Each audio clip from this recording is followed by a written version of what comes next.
Episode 8 starts with the people telling each other to hurry up, or they won't be able to see Prince Nedilus and Princess Fal. The prince is then walking down a hallway thinking, as long as he marries Fal, he'll be able to ascend to the throne, and he'll become the ruler of this country. Besides, as long as he has the sacred sword, and with the help of the demons, Magus would not stand a chance. He opens the door and calls for Princess Fal, and tells her she's the most gorgeous bride in the world. She thanks him. He tells her let's go to the place where everyone is waiting for them. She tells him sorry, but could he go first? She'll be with him in a moment. He sighs but says he gets it. Girls have a lot of preparations to do before going out. Don't keep him waiting too long. She also tells her maid to leave as well. Then looks in the mirror and remembers a conversation she had with her father. He's telling her if she has someone she wants to marry, then just marry him regardless of his family background. That is because nothing is more important than her happiness. She frowns and tells herself that she's the princess of Magus. She should sacrifice herself for the country, and wonders if she's doing the right thing. Then thinks of Al. Ruri says even though they used the back gate to sneak in, he still can't believe they made it so far. Al tells her today is the prince's wedding after all. Everyone is celebrating. Helen tells him anyway, the hostage is in the royal palace. They must find a way to sneak in. They duck out of the wagon into an alleyway. Hal asks, this should be the place, right? The place looks heavily guarded. Al tells him don't worry, they won't spot him in this disguise. He'll have them know this is made by the top tailor in Magus. They ask, tailor? Really? Their outfit? Al says pretty good, right? They're a farmer no matter how they look at it. Helen tells him they're trying to sneak in to investigate the place, right? Don't the costumes stand out a bit too much? He tells them no worries, but they ask how can he not worry, and then what's his plan? Al tells them to be on the safe side, they must rescue Gazel's son's lover, who is confined in the royal palace, take her to the church, and make Gazel, who is threatened by Nedilus, reveal the truth about the fake sacred sword. That'll solve everything, right? They think he's naive, but he tells them they'll be fine. After all, he's a real farmer. However, he's instantly stopped by a guard asking what is he doing. Ruri and Helen freak out. They're suspecting them already?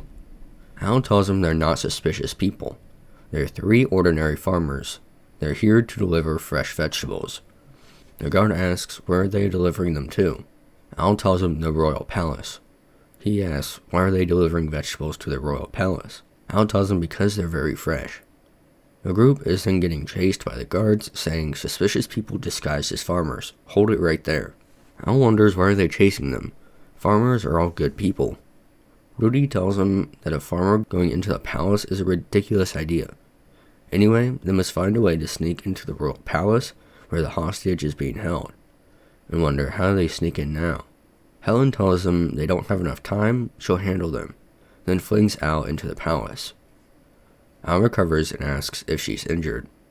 She tells him you should worry about yourself first. Al then asks if she's Gazel's son's lover. She asks, does he know Gazel? The guard enters her room asking what's going on here. Who is he? Al tells him he's a farmer. Then incapacitates the guards by shoving vegetables in their mouth, causing them to pass out. Al goes, now let's continue their chat, Gazel's lover. Please come with him. Gazel is being used by this country. Let's go expose his country's disgusting behavior. She tells him, alright, let's go, but is stopped by ball and chain. So, Al picks her up and runs with her, then runs into Ruri and Helen. He tells him he rescued Gazel's lover. They tell him impressive, though she looks kind of unconscious. Al tells him enough chit-chatting, let's get out of here. As they turn a corner, they hear the church bell. They need to hurry, the wedding will begin soon. Helen and Ruri tell Al that he must protect Princess Fal no matter what. They'll stay here and take care of the soldiers. If it's Al, then the plan will work. Rix is on the outside, saying it's almost time for him to act. After that, the king is asking Fal if she's sure about this. If she doesn't want to continue this, he can still use his power as king to cancel the wedding. But she tells him it's okay. This is her own decision. Besides, this is for Magus. Helen and Ruri continue running. This is called a diversion. He must make it, otherwise their efforts will be in vain. The officiant is asking Fal, will she take this man as her husband, to live with him faithfully, for richer, for poorer, in sickness and in health, until death do they part. She says, I do. He tells him please kiss to pledge their loyalty for each other. The prince tells her she'll be his from now on. Rest assured, he'll make sure she's never troubled. She closes her eyes and thinks no, she still doesn't want to marry him, and calls for Al. The prince is in him by a door. Fal, wondering what happened, notices that it's Al. He walks up to her and tells her, hey. Fal begins to tear up. Al then tells him, my bad, he didn't think he'd knock the door down, then apologizes for being late. Fal tells him not at all. The prince steps in front of Fal, saying, you're Al. He's the bad guy trying to kidnap the princess, arrest him. Fal tells him he's the bad guy. His law something sword is fake, right? The crowd goes, what? No way. The prince begins to laugh. What a funny joke. He knows he's trying to stir trouble up so that the wedding will get messed up, but at least come up with a good excuse. The king tells Al he's sorry, but he witnessed him repel the monsters with that sword. That's the real sacred sword. The prince says, exactly. Everyone here knows the sword's power. No one will fall for his nonsense, or can he prove it? Al tells him he can. But before he can, a guard comes in telling him that countless monsters are about to overwhelm their country. We see that Lix is blowing into a whistle, saying summoning this many monsters should be enough, right? They're counting on him. The crowd tells each other no worries. They have the sacred sword here, and ask the prince to repel the monsters using it. The prince calls out for Gazelle, bring him the sword. However, Gazelle is hugging his lover, telling her he's sorry to put her through all this. The prince asks, why is that woman here? Lix comes up to the prince and tells him Gazelle is busy. She brought the sword though. Please use it. The prince keeps stalling for time. Al grabs it, saying enough is enough. This thing won't work, will it? Because it's fake. Then throws it to where it lands in front of a monster. The monster crushes the sacred sword with one bite. The king asks, then how were the monsters repelled? Gazelle tells him it was just a show they put on, then blows the whistle, which causes the monster to back away. Gazelle tells him that Prince Nedilus threatened him, order the monsters to attack the countries. Then, with the sword raising as the signal, he ordered those monsters to retreat. The monsters were actually controlled by this monster whistle that only a monster can play. In other words, that sacred sword is completely useless. The king asks Prince Nedilus, what does he have to say for himself? The prince begins to crack. They're all fools who didn't notice this trick earlier. His country is doomed. Last night, he sent the army of monsters to Magus. The country is vulnerable without the king and the princess. Gazelle asks, how is that possible? He didn't give the order. The prince calls him ignorant. He doesn't need the whistle if he only wants to attract the monsters. They'll charge to anywhere that has some monster carcass, and that he planned to annex Magus after it got conquered by the monsters. The king tells him to go back to Magus now. However, the prince tells him too late, no matter what they do now. But Helen and Ruri cut him off, telling them Magus will not fall. After Magus was attacked, those soldiers and guild adventurers came to them. They asked them to train them up. They said they wanted to defend their country on their own. Have hope in Magus. No one can lay a finger on Magus. They will protect their capital no matter what. The king tells him he's so honored to have such loyal subjects. Al tells Fal that she doesn't have to sacrifice herself. The guards arrive. The prince tells them to arrest all the people who spoke ill of their country. However, they throw their weapons down and go to arrest the prince. While they were running, they told him what he'd done. The soldiers can tell what's right and wrong. The prince calls them all useless. He pulls out a dagger and charges the king. Right before it reaches the king, Al stops it with a turnip, then punches him. As Al is saying now everything is taken care of, Fal calls out for him and tells him thanks. She knew she'd fallen for him.